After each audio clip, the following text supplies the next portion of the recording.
Commander, please give the order for Tikas Pega. Alis. Tikos!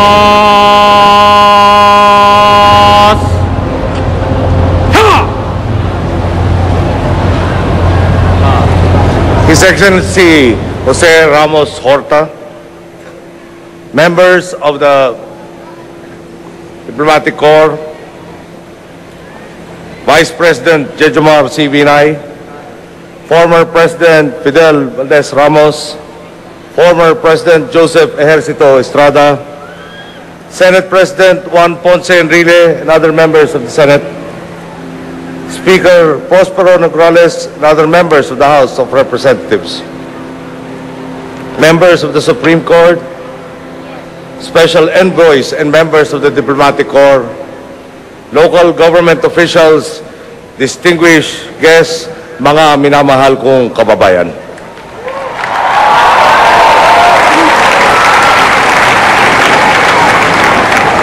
Ang pagtayo ko dito ngayon ay patunay na kayo ang aking tunay na lakas.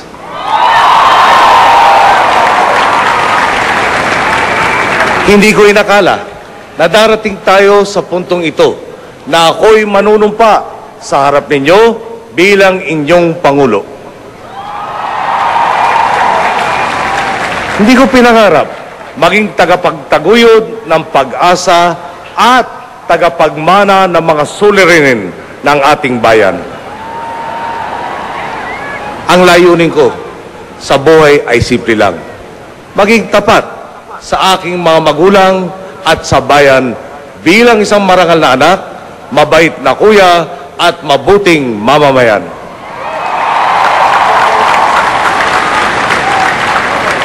Nilabanan ng aking ama ang diktadurya at ibinuwis niya ang kanyang buhay para tubusin ang ating demokrasya.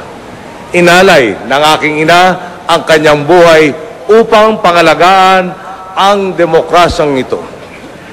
Ilalaang ko ang aking buhay para siguraduhin na ang ating demokrasya ay kapaki-pakinabang sa bawat isa.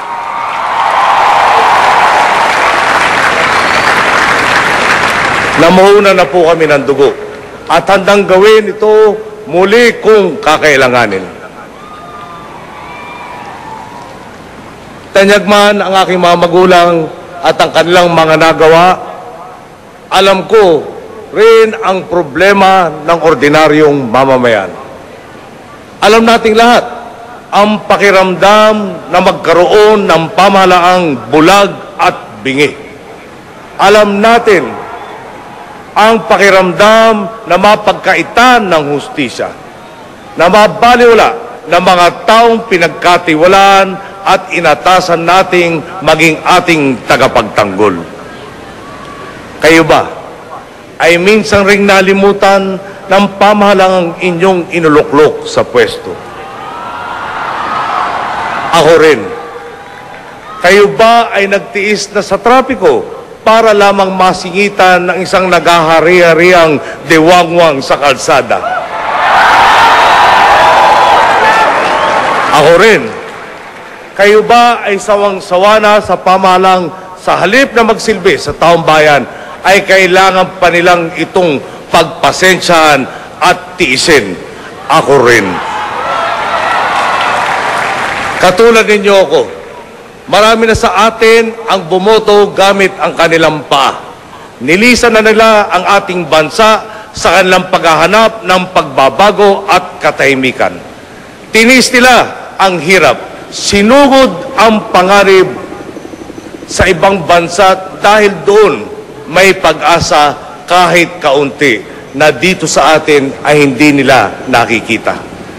Sa ilang sandali na sarili ko lang ang aking inalala, pati ako ay napag-isip din. Talaga bang hindi na magbabago ang pamamahala natin dito? Hindi kaya nasa ibang bansa ang katahimikang hinahanap ko? Saan ba nakasulat na kailangan puro pagtitiis ang tadhana ng Pilipino? Ngayon, sa araw na ito, dito magwawakas ang pumumunong manhid sa mga daing ng taong bayan.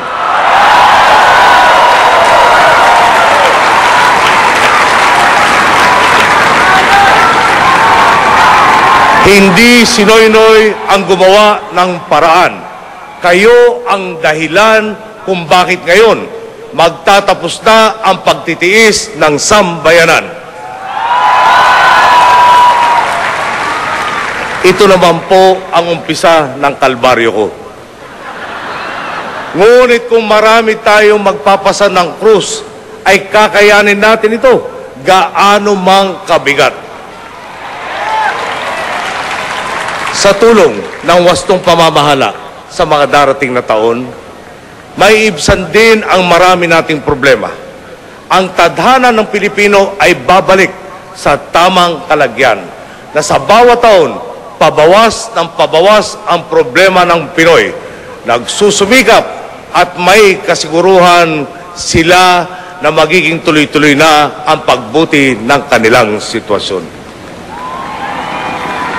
Kami ay narito para magsilbi at hindi para maghari. Ang mandato ninyo sa amin ay pagbabago, isang malinaw na utos para ayusin ang gobyerno at lipunan mula sa pamahalang iilan lamang ang nakikinabang tungo sa isang pamahalaang kabutihan ng mamamayan ang pinangangalagaan. Ang mandatong ito ay isa kung saan kayo at ang inyong Pangulo ay nagkasundo para sa pagbabago. Isang paninindigan na ipinangako ko noong kampanya at tinanggap nyo noong araw ng halalan. Sigaw natin noong kampanya kung walang korap, walang mahirap.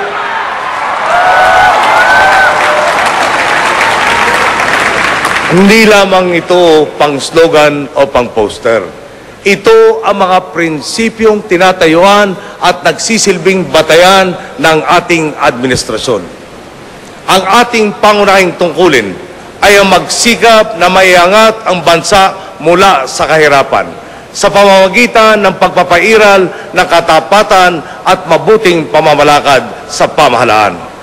Ang unang hakbang ay ang pagkakaroon ng tuwid at tapat na hanay ng mga pinuno.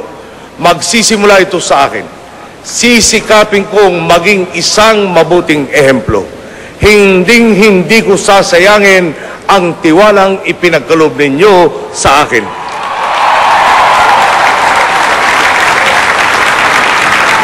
Sisiguraduhin ko na ganito rin ang adhikain ng aking kabinete at ng mga magiging kasama sa ating pamahalaan. Naniniwala akong hindi lahat na nagsisilbi sa gobyerno ay korap. Sa katunayan, mas marami sa kanila ay tapat. Pinili nilang maglingkod sa gobyerno upang gumawa ng kabutihan. Ngayon, magkakaroon na sila ng pagkakataong magpakitang gilas. Inaasahan natin sila sa pagsupil ng korupsyon sa loob mismo ng burokrasya. Sa mga itinalaga sa paraang labag sa batas, ito ang aking babala. Sisimulan natin ang pagbabalik ng tiwala sa pamamagitan ng pag-usisa sa mga midnight appointments.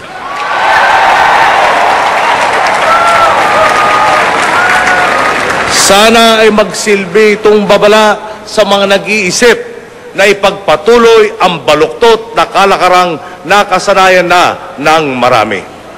Sa mga kapuspalad nating mga kababayan, ngayon ang pamahalaan ang inyong kampyon. Hindi natin ipagpapaliban ang mga pangangailangan ng ating mga estudyante. Kaya't sisikapin nating punan ang kakulangan sa ating mga silid-aralan. Unti-unti din nating babawasan ang mga kakulangan sa infrastruktura para sa transportasyon, turismo at pangangalakal. Mula ngayon, hindi na pwede ang pwede na. Pagdating sa mga kalye, tulay at gusali, dahil magiging responsibilidad ng mga kontratista ang panatilihing nasa mabuting kalagayan ang mga proyekto nila.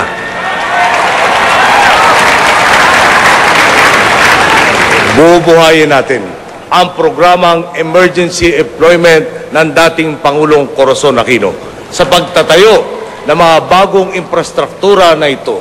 Ito ay magbibigay ng trabaho sa mga lokal na komunidad at makakatulong sa pagpapalago ng kanila at ng ating buong ekonomiya. Hindi kami magiging sanhi ng inyong pasakit at perwisyo.